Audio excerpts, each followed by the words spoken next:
Sunday afternoon, the ranch was soaked in that silence heavy with memories.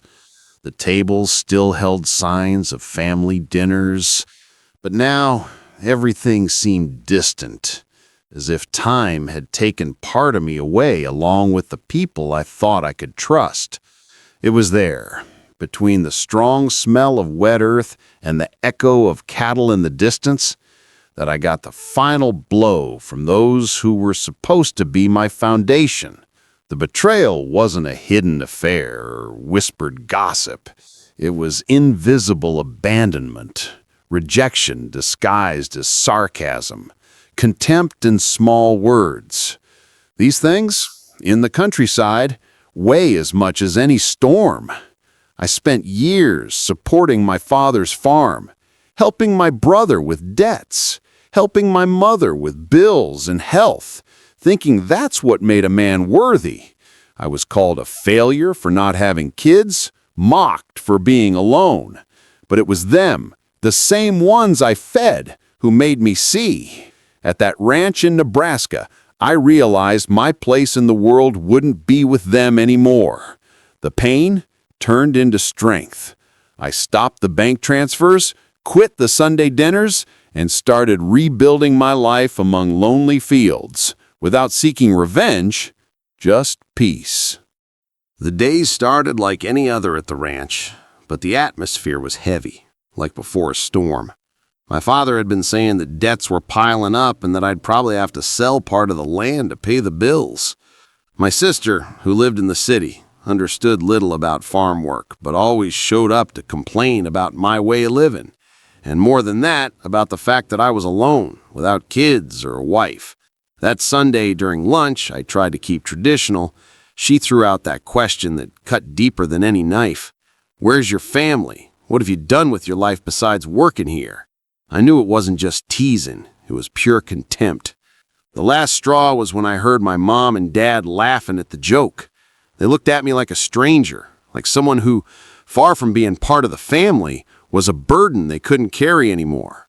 All the effort to support that piece of land, to keep the bills paid, to be the last line of defense against the collapse of what they called home, seemed to be worth nothing. My heart broke, but pride and anger mixed together, lightened something inside me. I decided that from that moment on, I'd stop being the cushion for their falls. It wasn't revenge or resentment, it was the need to find my own path, away from the demands, the judgments, and the unmet expectations. I decided not to answer messages asking for help, not to pay other people's bills anymore, not to go to dinners that only served to remind me how invisible I was to that family. When I got back to the silent ranch house, a crushing loneliness took over me. But strangely, it wasn't an emptiness of abandonment. It was the beginning of a space where I could breathe, the earth under my feet, the distant sound of wind in the pasture, and the hard work started to fill what used to be a hole made of pain and betrayal. There was no more obligation, just the choice to rebuild, brick by brick, slow but true. The first night alone, the cold seemed stronger than ever, but it was also the first time in a long time that I fell asleep without the shadow of family demands. I knew the path would be long, difficult, and lonely, but it was the only one that could lead me to find my peace without tricks.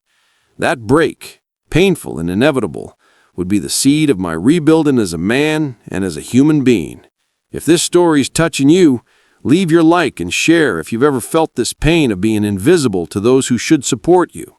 Comment your experience and subscribe to follow stories that show the strength of a man who chose to rise again in solitude. The first days after the break were the hardest.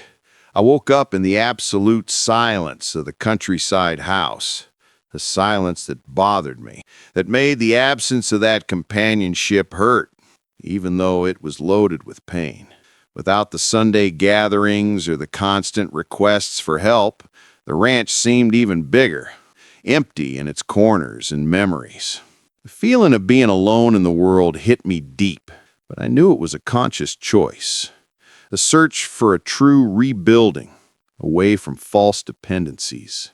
The hard work on the ranch became my refuge, and at the same time, my punishment. Each load of hay lifted, each fence fixed, each horse fed, reminded me that the effort was for me and by me.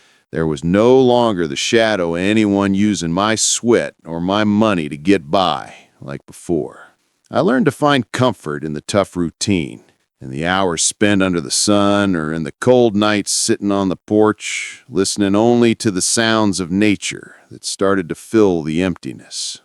The isolation, though chosen, also brought with it the loneliness that forced me to face my own ghosts, the doubts, the fears, the feeling of failure that followed me for so long just because I didn't meet what they expected of me. However, over time, that loneliness became a mirror that reflected my inner strength, an invitation for me to discover myself honestly for the first time in my life. The few visits I had were brief and tense. The few neighbors who showed up to chat noticed the silence that now defined me, that distance that protected and pushed away at the same time. I learned to accept that some wounds don't heal with words or apologies, only with time and the choice to stand firm in what you believe. The biggest lesson from those days was realizing that loneliness isn't the same as abandonment. It can be the necessary setting for the reunion with yourself, to learn to hear what beats inside without the noise of outside demands. In the suffering of that isolation, I started to build my new self, a man who chooses the path of manual work and reflection, away from family storms, finding in the earth the calm that the betrayed heart needed so much. Time in the countryside doesn't erase scars, but it helps turn them into something more solid. Instead of letting the pain consume me, I started using each sunrise as an invitation to rebuild. The hard work on the land, which at first was a burden, became the biggest ally in my search for peace. I felt the strength of my arms and the endurance of my days grow, and with that, my mind gained clarity to face what before seemed impossible, reinvent my life alone. The loneliness, which before hurt like abandonment, transformed into a silent companion of moments of deep reflection. I started to understand that my strength didn't come from the people around me, but from my own heart, from the ability to get up even when everything seemed to collapse. The ranch's isolation, which before covered me with shadows, was now the light where I found myself, where I faced myself head-on, and decided that wounded man no longer existed. With each branch I cut, each fence I raised, I felt I was rebuilding something that wasn't just physical, but spiritual. My philosophy changed. It's not about revenge or making anyone small, but about finding real freedom within silence itself. I learned that rural life was much more than a refuge. It was a sanctuary for those seeking to rebuild themselves with their own hands, brick by brick. Little by little, the long nights were filled with new plans. I studied by lamplight, learned to care for the cattle with more dedication, went back to valuing simplicity and the true meaning of being a man. The renewal came without rushing, with the patience that only the countryside teaches. And on this journey, my loneliness became a shield against the ghosts of the past, a space where I could be born again, without masks, without expectations. Looking at the horizon, feeling the wind hit my face, I realized that what seemed like an end was in fact the beginning of a new chapter. The betrayal and the harsh words no longer defined me. I was, finally, a man who chose himself, who understood that the greatest strength was in not giving up on yourself, even when everything around seemed to collapse. Life on the ranch started to reveal something I hadn't completely understood yet: the power of true freedom. It was a freedom that didn't depend on anyone's approval, that didn't need to be validated by broken family ties or by the critical look of those who despised me. Each day that passed, I felt my mind clear, my soul become lighter. The betrayal, which before seemed like a fatal blow, now showed itself as a rare chance to be reborn, far from the shadows of the past. On one of those work days, while fixing the fence that separated the field from the forest, I thought about everything I'd left behind, the false promises, the demands, the weight of responsibility for other people's lives. The revelation wasn't sudden. It came slowly, subtle, like a ray of sun that invades a dark room. I realized I didn't need to be anyone's savior anymore, that my peace couldn't depend on family recognition, but on the conscious choice to preserve myself and grow. I also thought about the meaning of the term being a man. It wasn't about accumulating possessions or following other people's standards, but having the courage to face loneliness, to endure internal storms without seeking revenge or resentment. In the countryside, this learning became more concrete. It was the air I breathed, the smell of earth that stirred my roots. At that moment, betrayal and loss became teachers, even if painful ones. The connection with the land showed me another truth, that life, even after the greatest pain, can bloom again. Each morning I released the rust from my soul along with the morning dew and found strength in the simplicity of manual work. The farm wasn't just a physical place. It was the setting of my resilience, the space where I built a new me based on honesty with myself and respect for my own limits. This journey of revelation didn't bring a common happy ending or forced reconciliation. It brought, yes, the certainty that the peace I sought didn't need applause or recognition, but came from the choice itself to move forward, from the silence that now protected and strengthened me. I was becoming a different man, calmer, firmer, able to transform pain into something great without needing to destroy anyone. When betrayal turns into revelation, the strength that transforms life is born. If this struggle is familiar to you, tell here in the comments how you found your way. Don't forget to like and subscribe for stories that don't talk about revenge, but about peace. After months living in that imposed silence, I finally found the clarity I needed.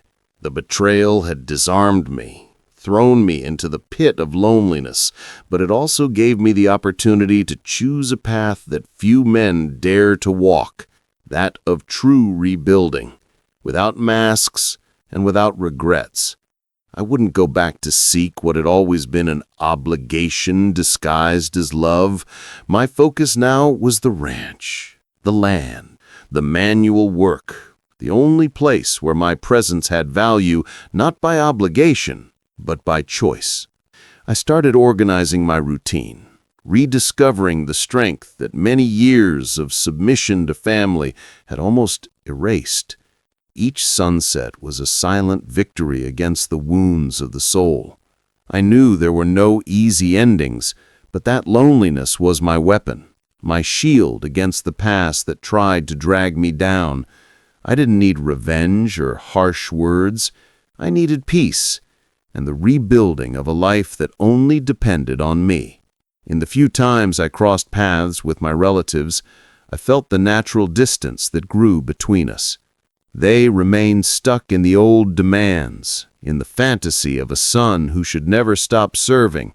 I, however, was somewhere else, in the quiet of the countryside, where I grew firm, learning to be happy with my own shadow and to accept that the real family I needed now was the one I'd build with myself. One day, while closing the gate after a long day's work, I looked at the sky as the wind hit my face. That feeling of freedom, born from the conscious choice to walk away from what was toxic, is what gave me the strength to move forward. The pain hadn't disappeared, but I'd learned to carry it without it defining me. I was more than those who judged me. I was a man who found himself again in solitude and in the sweat of manual work, without needing to prove anything to anyone. In the end, I realized that overcoming betrayal doesn't mean getting revenge or being someone different from who you are. It's accepting the pain, using loneliness to get stronger, and choosing peace even when everything around seems to collapse. My life on the ranch was now my new beginning. My only family was my own strength. And that, for a man who once felt betrayed and abandoned, is the greatest victory possible. That house on the ranch, which one day was the stage of my defeat and my abandonment, today beats only in memories. Gray memories of a past that no longer defines me. There were no conventional happy endings, no easy forgiveness. What existed was a firm decision, the rebuilding of my life away from what drained me, away from the expectations that trapped me and the demands that hurt me. I chose the solitude of the countryside not as punishment, but as a path to my peace. Today, when the sun sets over the pastures and the wind whispers through the trees, I feel the serenity I always sought, that peace that doesn't depend on the presence or approval of others. I learned that a man's greatest strength isn't in what he achieves for others, but in the courage to preserve himself, even when the world seems to conspire against him. My life became a silent construction of dignity, made of hard work and conscious choices. If one day you, man, listening to me, felt alone, betrayed, or invisible, know that there's a path to find your worth again. It's not in external battles or in words of revenge, but in the daily rebuilding of yourself. In isolation, in the earth, and in silence, a new man can be born, stronger, calmer, and, above all, free.